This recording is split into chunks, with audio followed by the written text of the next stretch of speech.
दो कब्रें मुंशी प्रेमचंद। अब न वह यौवन है, न वह नशा, न वह उन्माद। वह महफिल उठ गई, वह दीपक बुझ गया, जिससे महफिल की रौनक थी। वह प्रेम मूर्ति कब्र की गोद में सो रही है।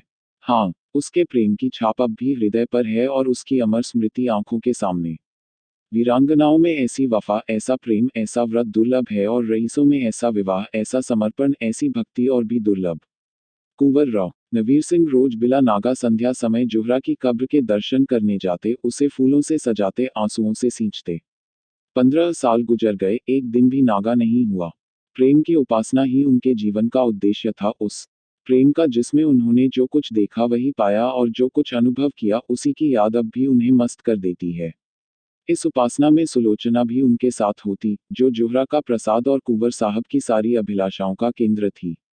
कुंवर साहब ने 2 शादियां की थीं, पर दोनों स्त्रियों में से एक भी संतान का मुंह न देख सकी। कुंवर साहब ने फिर विवाह न किया। एक दिन एक महफिल में उन्हें जोहरा के दर्शन हुए। उस निराश पति और अतृप्त युवती में ऐसा मेल, मानो चिरकाल से बिछुड़े हुए दो साथी फिर मिल गए हों।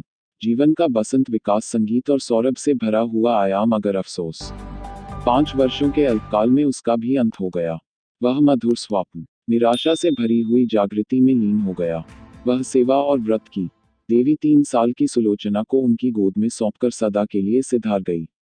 कुंवर साहब ने इस प्रेमादेश का इतने अनुराग से पालन किया कि देखने वालों को आश्चर्य होता था। कितने ही तो उन्हें पागल समझते थे।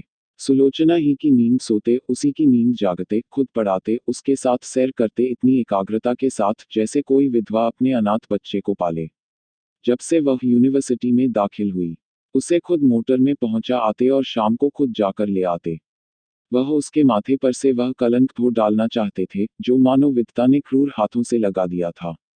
धन तो उसे न धो सका, शायद विद्या धो डाले। एक दिन शाम को कुंवर साहब जोहरा के मजार को फूलों से सजा रहे थे और सुलोचना कुछ दूर पर खड़ी अपने कुत्ते को गेंद खिला रही थी कि सहसा उसने अपने कॉलेज के प्रोफेसर डॉक्टर रामेंद्र को आते देखा। सकुचाकर मुंह फेर लिया, मानो उन्हें देखा नहीं। शंका हुई कहीं रामेंद्र इस मजार के विषय में कुछ पूछ न बैठें। यूनिवर्सिटी में दाखिल हुए उसे 1 साल हुआ। इस 1 साल में उसने प्रणय के विविधा रूपों को देख लिया था। कहीं क्रीड़ा थी, कहीं विनोद था, कहीं कोत्सा थी, कहीं लालसा थी, कहीं उच्छृंखलता थी, किंतु कहीं वह सहृदयता न थी, जो प्रेम का मूल है। केवल रामेंद्र ही एक ऐसे सज्जन थे, जिन्हें अपनी ओर ताकते देखकर उसके हृदय में सनसनी होने लगती थी। पर उनकी आंखों में कितनी विवशता, कितनी पराजक, कितनी वेदना छिपी होती थी। रामेंद्र ने कुंवर साहब की ओर देखकर कहा, तुम्हारे बाबा इस कब्र पर क्या कर रहे हैं? सुलोचना का चेहरा कानों तक लाल हो गया। बोली, यह इनकी पुरानी आदत है। रामेंद्र, किसी महात्मा की समाधि है? सुलोचना ने इस सवाल को उड़ा देना चाहा।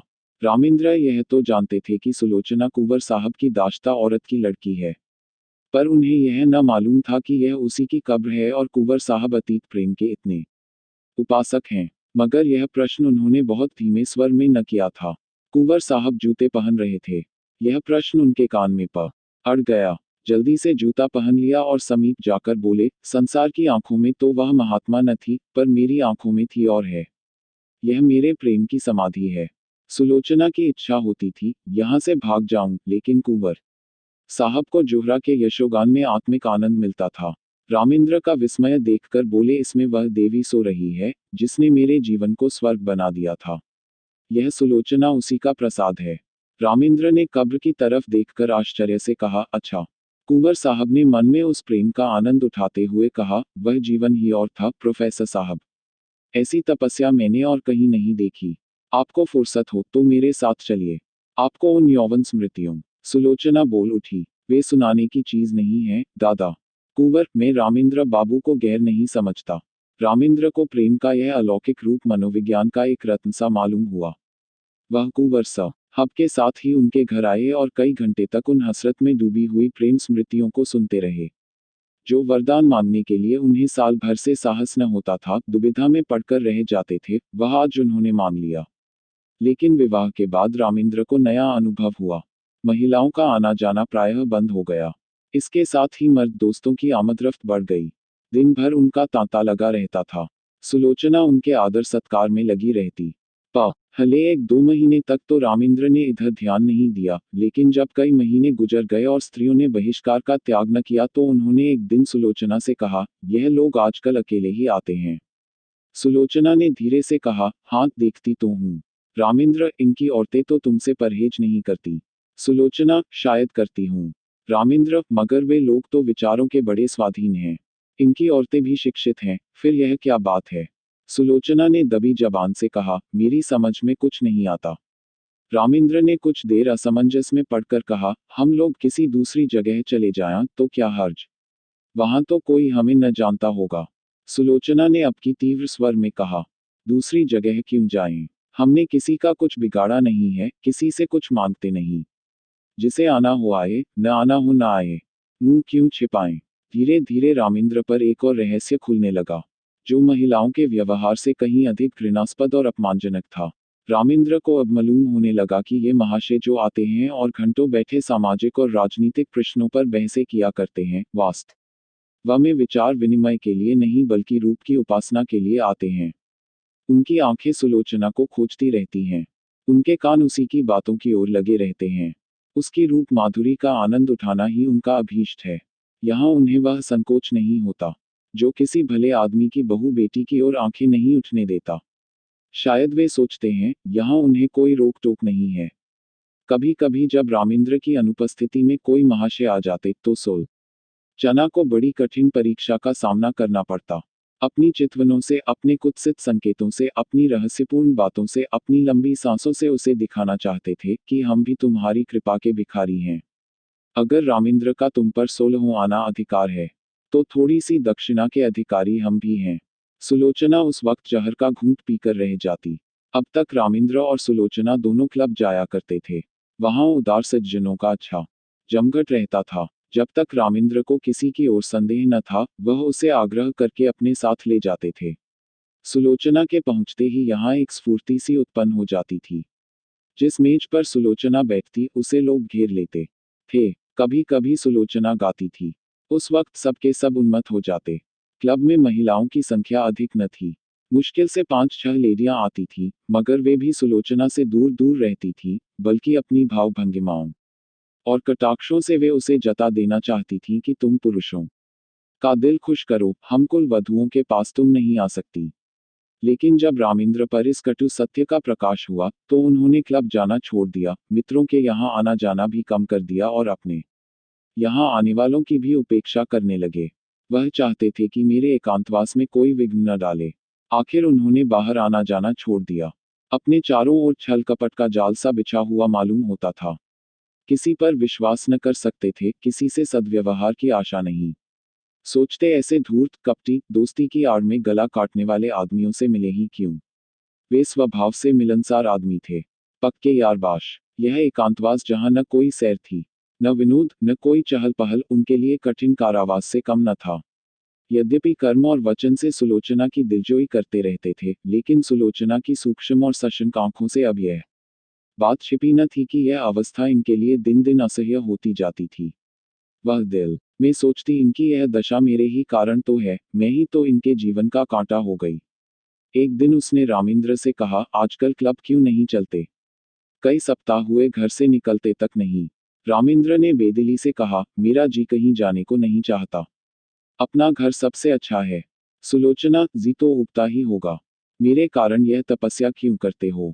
मैं तो न जाऊंगी। उन स्त्रियों से मुझे घृणा होती है। उनमें एक भी ऐसी नहीं जिसके दामन पर काले दाग न हो, लेकिन सब सीता बनी फिरती हैं। मुझे तो उनकी सूरत से चिढ़ हो गई है। मगर तुम क्यों नहीं जाते? कुछ दिल ही बहल जाएगा। रामेंद्र, दिल नहीं पत्थर बहलेगा। जब अंदर आग लगी हुई हो तो बाहर शांति कहाँ? सुलोचना चौंक पड़ी। आज पहली बार उसने रामेंद्र के मुंह से ऐसी बात सुनी।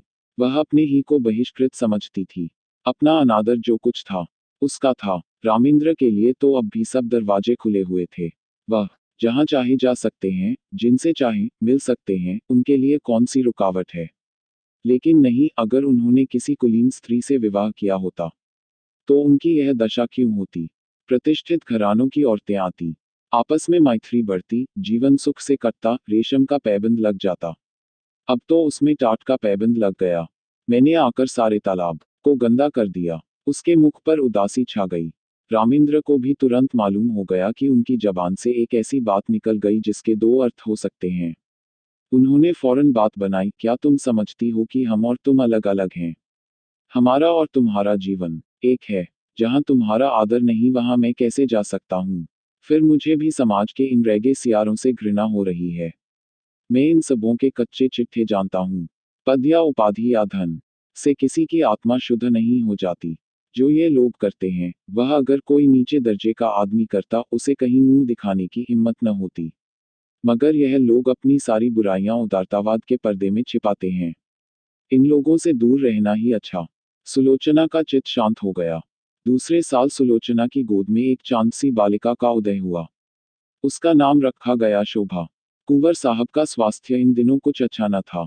मंसूरी ग ये थे। यह खबर पाते ही रामेंद्र को तार दिया कि जच्चा और बच्चा को लेकर यहाँ आ जाओ। लेकिन रामेंद्र इस अवसर पर न जाना चाहते थे। अपने मित्रों की सज्जनता और उदारता की अंतिम परीक्षा लेने का इससे अच्छा और कौन सा अवसर हो सकता था। सलाह हुई, एक शानदार दावत दी जाए। प्रोग्राम में संगीत भी शामिल था। कई अच्छे अच्छे गवैये बुलाए गए। अंग्रेजी, हिंदुस्तानी, मुसलमानी सभी प्रकार के भोजनों का प्रबंध किया गया। कुंवर साहब गिरते पड़ते मंसूरी से आए। उसी दिन दावत थी। नियत समय पर निमंत्रित लोग एक एक करके आने लगे। कुंवर साहब स्वयं उनका स्वागत कर रहे थे। खां साहब आए, मिर्जा साहब आए, मीर साहब आए, मगर पंडित जी और बाबूजी और लाला साहब और चौधरी साहब और कक्कड़, मेहरा और चोपड़ा, कौल और हुक्कू, श्रीवास्तव और खरे किसी का पता न था। यह सभी लोग होटलों में सब कुछ खाते थे, अंडे और शराब उड़ाते थे, इस विषय में किसी तरह का विवेक या विचार न करते थे। फिर आज क्यों तशरीफ नहीं लाए?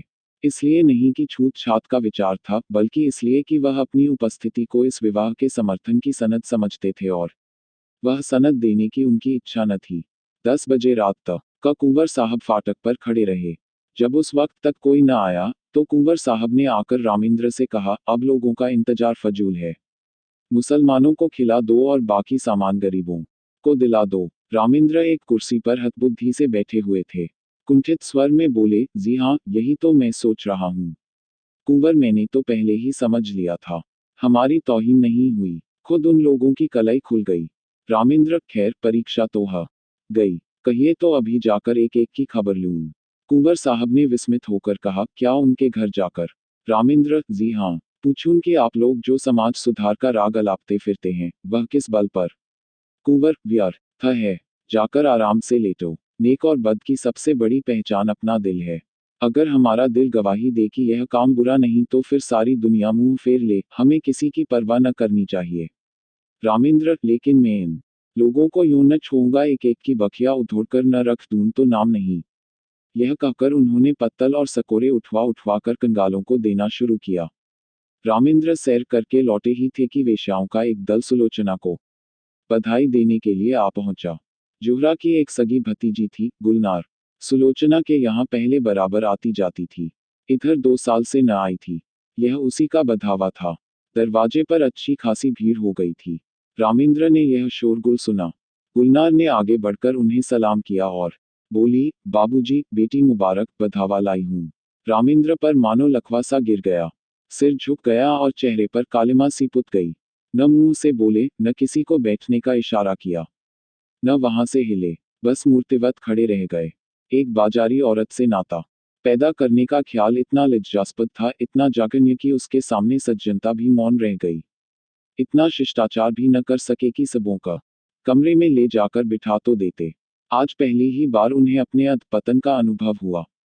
मित्रों की कुटिलता और महिलाओं की उपेक्षा को वह उनका अन्याय समझते थे, अपना अपमान नहीं, लेकिन यह बधावा उनकी अबाध उदारता का लिए भी भारी था। सुलोचना का जिस वातावरण में पालन पोषण हुआ था, वह एक प्रतिष्ठित हिंदू कुल का वातावरण था। यह सच है कि अब भी सुलोचना नित्य जोहरा के मजार की परिक्रमा करने जाती थी, मगर जोहरा अब एक पवित्र स्मृति थी, दुनिया की मलिनताओं और कलुषताओं से रहित। गुलनार से नातेदारी और परस्पर का निबाह दूसरी बात थी। जो लोग तस्वीरों के सामने सिर झुकाते हैं, उन पर फूल चढ़ाते हैं, वे भी तो मूर्ति पूजा की निंदा करते हैं। एक स्पष्ट है, दूसरा सांकेतिक। एक प्रत्यक्ष है, दूसरा आंखों से छिपा हुआ। सुलोचना अपने कमरे में चिक की आड़ में खड़ी रामेंद्र का असमंजस और क्षोभ देख रही थी। जिस समाज को उसने अपना उपास्य बनाना चाहा था, जिसके द्वार पर सिजदे करते उसे बरसों हो गए थे, उसकी तरफ से निराश होकर उसका हृदय इस समय उससे विद्रोह करने पर तुला हुआ था। उसके जी में आता था गुलनार को बुलाकर गले लगा लूं। जो लोग मेरी बात भी नहीं पूछते उनकी खुशामद क्यों करूं। यह बेचारियां इतनी दूर से आई है मुझे अपना ही समझकर तो। उनके दिल में प्रेम तो है, यह मेरे दुख सुख में शरीक होने को तैयार तो हैं। आखिर रामेंद्र ने सिर उठाया और शुष्क मुस्कान के साथ गुलनार से बोले, आइए, आप लोग अंदर चले आइए। यह कहकर वह आगे आगे रास्ता दिखाते हुए दीवानखाने की ओर चले कि सहसा महरी निकली और गुलनार के हाथ में एक पुर्जा देकर चली गई। गुलनार ने वह पुर्जा ले कर देखा और उसे रामेंद्र के हाथ में देकर वहीं खड़ी हो गई। रामेंद्र ने पुर्जा देखा, लिखा था, बहन गुलनार तुम यहाँ नाहक आई। हम लोग यूं ही बदनाम हो रहे हैं। अब और बदनाम मत करो, बधावा वापस ले जाओ। कभी मिलने का जी चाहे रात को आना और अकेली। मेरा जी तुमसे गले लिपट कर रोने के लिए तड़प रहा है मगर मजबूर हूं। रामेंद्र ने पुर्जा फाड़कर फेंक दिया और उद्दंड होकर बोले, इन्हें लिखने दो। मैं किसी से नहीं डरता। अंदर आओ। गुलनार ने एक कदम पीछे फिर कर कहा, नहीं बाबूजी अब हमें आज्ञा दीजिए। रामेंद्र एक मिनट तो बैठो। गुलनार, जी नहीं, एक सेकंड भी नहीं। गुलनार के चले जाने के बाद रामेंद्र अपने कमरे में जा बैठे। जैसी पराजय उन्हें आज हुई, वैसी पहले कभी नहीं हुई। वह आत्माभिमान, वह सच्चा क्रोध जो अन्याय के ज्ञान से पैदा होता है, लुप्त हो गया था। उसकी जगह लज्जा थी और ग्लानि। इसे बधावे की क्यों सूझ गई। यूं तो कभी आती जाती न थी, आज न जाने कहां से फट पड़ी। कुंवर साहब होंगे इतने उदार। उन्होंने जोहरा के नातेदारों से भाईचारे का निवाह किया होगा, मैं इतना उदार नहीं हूं। कहीं सुलोचना छिपकर इसके पास आती जाती तो नहीं। लिखा भी तो है कि मिलने का जी चाहे तो रात को आना और अकेली क्यों न हो। खून तो वही है, मनोवृत्ति वही, विचार वही, आदर्श वही। माना कुंवर साहब के घर में पालन पोषण हुआ, मगर रक्त का प्रभाव इतनी जल्दी नहीं मिट सकता। अच्छा, दोनों बहनें मिलती होंगी तो उनमें क्या बातें होती होंगी। इतिहास या नीति की चर्चा तो हो नहीं सकती। वही निर्लजता की बातें होती होंगी। गुलनार अपना वृतांत कहती होगी, उस बाजार के खरीदारों और दुकानदारों के गुण दोषों पर बहस होती होगी। यह तो हो ही नहीं सकता कि गुलनार इसके पास आते ही अपने को भूल जाए और कोई भद्दी, अनर्गल और कलुषित बातें न करे। एक क्षण में उनके विचारों ने पलटा खाया। मगर आदमी बिना किसी से मिले जुले रह भी तो नहीं सकता, यह भी तो एक तरह की भूख है। भूख में अगर शुद्ध भोजन न मिले तो आदमी जूठा खाने से भी परहेज नहीं करता। अगर इन लोगों ने सुलोचना को अपनाया होता, उसका यूं बहिष्कार न करते, तो उसे क्यों ऐसे प्राणियों से मिलने की इच्छा होती। उसका कोई दोष नहीं, यह सारा दोष परिस्थितियों का है जो हमारे अतीत की याद दिलाती रहती हैं। रामेंद्र इन्हीं विचारों में पड़े हुए थे का कुंवर साहबा पहुंचे और कटु स्वर में बोले, मैंने सुना गुलनार अभी बधावा लाई थी, तुमने उसे लौटा दिया। रामेंद्र का विरोध सजीव हो उठा। बोले, मैंने तो नहीं लौटाया, सुलोचना ने लौटाया। पर मेरे ख्याल में अच्छा किया। कुंवर, तो यह कहो तुम्हारा इशारा था। तुमने इन पतितों को अपनी ओर खींचने का कितना अच्छा अवसर हाथ से खो दिया है। सुलोचना को देखकर जो कुछ असर पड़ा, वह तुमने मिटा दिया। बहुत संभव था कि एक प्रतिष्ठित आदमी से नाता रखने का अभिमान उसके जीवन में एक नए युग का आरंभ करता, मगर तुमने इन बातों पर जरा भी ध्यान न दिया। रामेंद्र ने कोई जवाब न दिया। कुंवर साहब जरा उत्तेजित होकर बोले, आप लोग यह क्यों भूल जाते हैं कि हर एक बुराई मजबूरी से होती है। चोर इसलिए चोरी नहीं करता कि चोरी में उसे विशेष आनंद आता है, बल्कि केवल इसलिए कि जरूरत उसे मजबूर कर देती है। हाँ, वह जरूरत वास्तविक है या काल्पनिक, इसमें मतभेद हो सकता है। स्त्री के मैके जाते समय कोई गहना बनवाना एक आदमी के लिए जरूरी हो सकता है, दूसरे के लिए बिल्कुल गैर जरूरी। क्षुधा से व्यथित होकर एक आदमी अपना ईमान खो सकता है, दूसरा मर जाएगा पर किसी के सामने हाथ न फैलाएगा। पर प्रकृति का यह नियम आप जैसे विद्वानों को न भूलना चाहिए कि जीवन लालसा प्राणी मात्र में व्यापक है। जिंदा रहने के लिए आदमी सब कुछ कर सकता है। जिंदा रहना जितना ही कठिन होगा, बुराइयां भी उसी मात्र में बढ़ेंगी। जितना ही आसान होगा, उतनी ही बुराइयां कम होंगी। हमारा यह पहला सिद्धांत होना चाहिए कि जिंदा रहना हर एक के लिए सुलभ हो।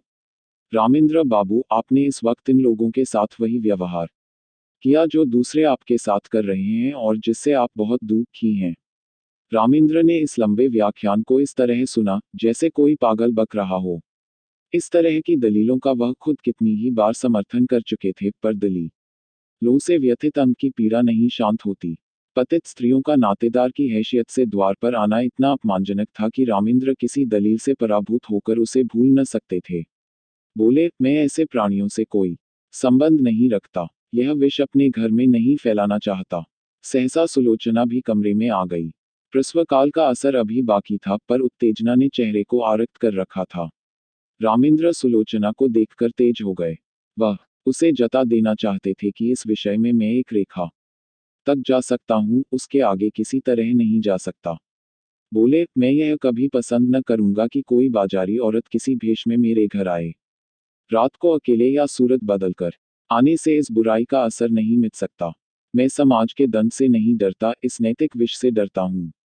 सुलोचना अपने विचार में मर्यादा रक्षा के लिए काफी आत्मसमर्पण कर चुकी थी। उसकी आत्मा ने अभी तक उसे क्षमा न किया था।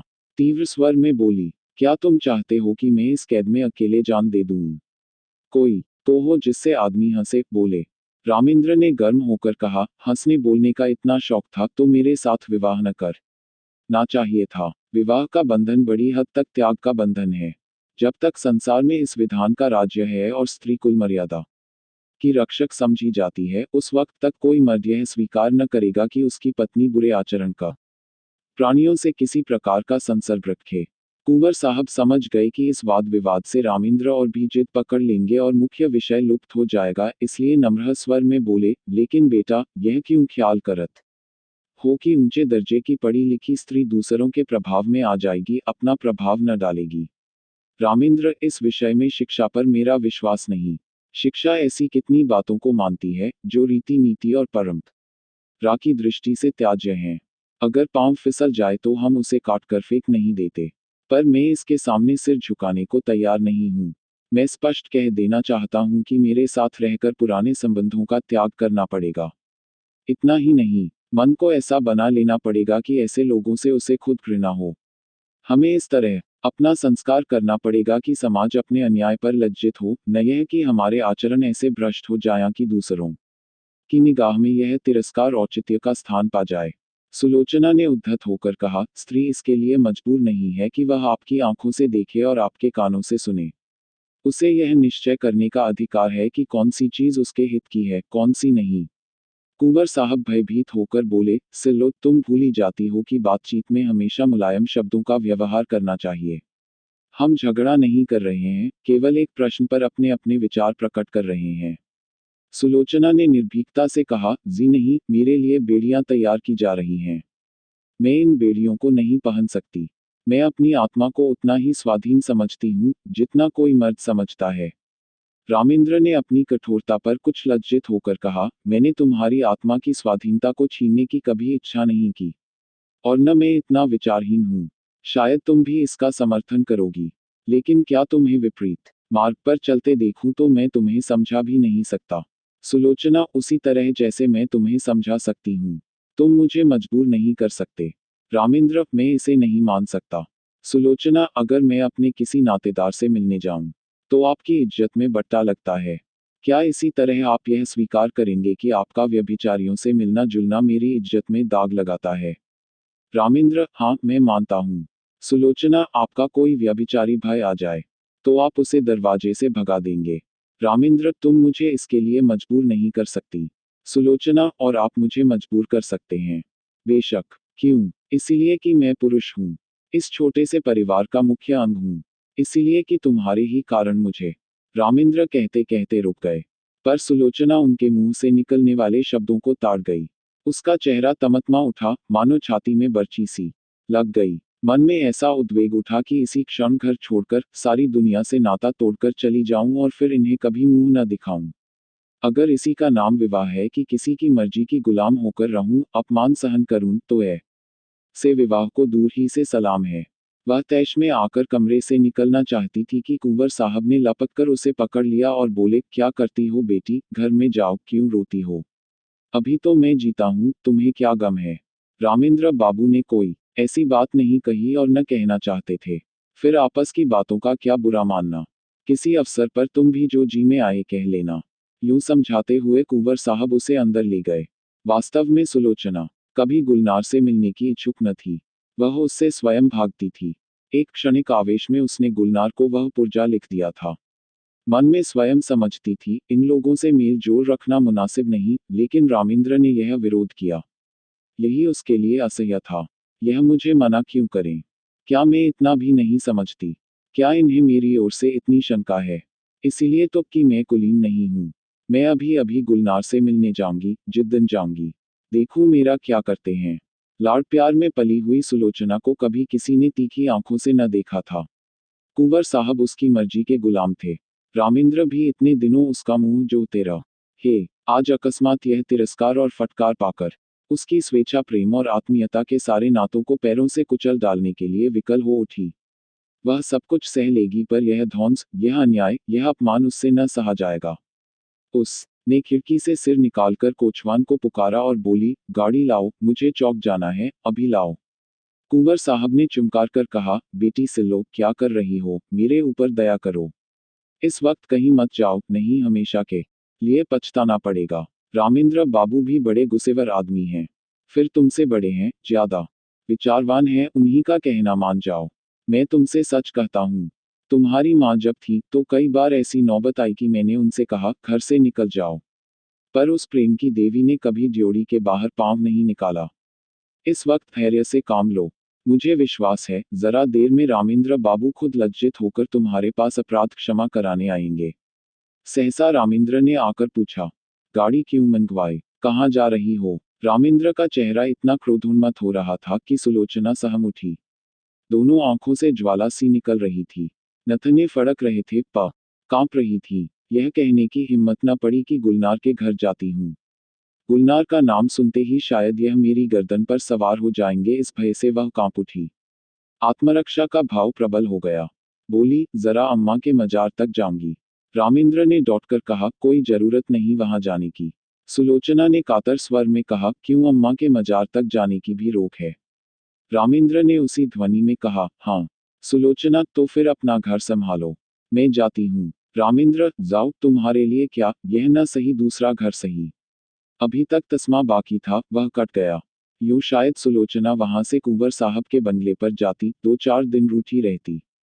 फिर रामेंद्र उसे मना लाते और मामला तय हो जाता, लेकिन इस चोट ने समझौते और संधि की जड़ काट दी। सुलोचना दरवाजे तक पहुंची थी, वहीं चित्रलिखित सी खड़ी रह गई। मानो किसी ऋषि के शाप ने उसके प्राण खींच लिए हों। वहीं बैठ गई। न कुछ बोल सकी, न कुछ सोच सकी। जिसके सिर पर बिजली गिर पड़ी हो, वह क्या सोचे, क्या रोए, क्या बोले? रामेंद्र के वे शब्द बिजली से कहीं अधिक घातक थे। सुलोचना कब तक वहां बैठी रही? उसे कुछ खबर न थी। जब उसे कुछ होश आया तो घर में सन्नाटा छाया हुआ था। घड़ी की तरफ आंख उठी, 1 बज रहा था। सामने आराम कुर्सी पर कुंवर साहब नवजात शिशु को गोद में लिए सो गए थे। सुलोचना ने उठकर बरामदे में झांका। रामेंद्र अपने पलंग पर लेटे हुए थे। उसके जी में आया, इसी वक्त इन्हीं के सामने जाकर कलेजे में छुरी मार लूं और इन्हीं के सामने तड़प तड़प कर मर जाऊं। वह घातक शब्द याद आ गए। इनके मुंह से ऐसे शब्द निकले क्यों कर? इतने चतुर, इतने उदार और इतने विचारशील होकर भी यह जुबान पर ऐसे शब्द क्यों कर ला सके? उसका सारा सतीत्व भारतीय आदर्शों की गोद में पली हुई भूमि पर आसक्त पड़ी हुई अपनी दीनता पर रो रहा था। वह सोच रही थी, अगर मेरे नाम पर यह दाग न होता, मैं भी कुलीन होती, तो क्या यह शब्द इनके मुंह से निकल सकते थे? लेकिन मैं बदनाम हूँ, दलित हूँ, त्याज्य हूँ, मुझे सब कुछ कहा जा सकता है। उफ, इतना कठोर हृदय! क्या वह किसी दशा में भी रामेंद्र पर इतना कठोर प्रहार कर सकती थी? बरामदे में बिजली की रोशनी थी। रामेंद्र के मुख पर क्षोभ्य ग्लानि का नाम भी न था। क्रोध की कठोरता अब तक उसके मुख को विकृत किए हुए थी। यदि आंखों में आंसू देखकर अब भी सुलोचना के आहत हृदय को तस्कीन होती, लेकिन वहां तो अभी तक तलवार खींची हुई थी। उसकी आंखों में सारा संसार सूना हो गया। सुलोचना फिर अपने कमरे में आई। कुंवर साहब की आंखें अब भी बंद थीं। इन चंद घंटों ही में उनका तेजस्वी मुख कांतिहीन हो गया था। गालों पर आंसुओं की रेखाएं सूख गई थीं। सुलोचना ने उनके पैरों के पास बैठकर सच्ची भक्त के आंसू बहाए। हाय, मुझ अभागिनी के लिए इन्होंने कौन कौन से कष्ट नहीं झेले, कौन कौन से अपमान नहीं सहे, अपना सारा जीवन ही मुझ पर अर्पण कर दिया, और उसका यह हृदय विदारक अंत। सुलोचना ने फिर बच्ची को देखा, मगर उसका गुलाब का सा विकसित मुंह देखकर भी उसके हृदय में ममता की तरंग न उठी। उसने उसकी तरफ से मुंह फेर लिया। यही वह अपमान की मूर्तिमान वेदना है जो इतने दिनों मुझे भोगनी पड़ी। मैं इसके लिए क्यों अपने प्राण संकट में डालूं? अगर उसके निर्दयी पिता को उससे प्रेम है, तो उसको पाले, और एक दिन वह भी उसी तरह रोए, जिस तरह आज मेरे पिता को रोना पड़ रहा है। ईश्वर अब की अगर जन्म देना तो किसी भले आदमी के घर जन्म देना। जहां जोहरा का मजार था उसी के बगल में एक दूसरा मजार बना हुआ है। जोहरा के मजार पर घास जम आई है, जगह जगह से चूना गिर गया है, लेकिन दूसरा मजार बहुत साफ सुथरा और सजा हुआ है। उसके चारों तरफ गमले रखे हुए हैं और मजार तक जाने के लिए गुलाब के बेलों की रविशें बनी हुई हैं। शाम हो गई है। सूर्य की क्षीण उदास पीली किरणें मानो उस मजार पर आंसू बहा रही हैं। एक आदमी एक 3-4 साल की बालिका को गोद में लिए हुए आया और उस मजार को अपने रूमाल से साफ करने लगा। रविशों में जो पत्तियां पड़ी थीं उन्हें चुनकर साफ किया और मजार पर सुगंध छिड़कने लगा। बालिका दौड़ दौड़कर तितलियों को पकड़ने लगी। यह सुलोचना का मजार है। उसकी आखिरी नसीहत थी कि मेरी लाश जलाई न जाए, मेरी माँ की बगल में मुझे सुला दिया जाए। कुंवर साहब तो सुलोचना के बाद 6 महीने से ज्यादा न चल सके। हाँ, रामेंद्र अपने अन्याय का पश्चाताप कर रहे हैं। शोभा अब 3 साल की हो गई है और उसे विश्वास है कि एक दिन उसकी माँ इसी मजार से निकलेगी।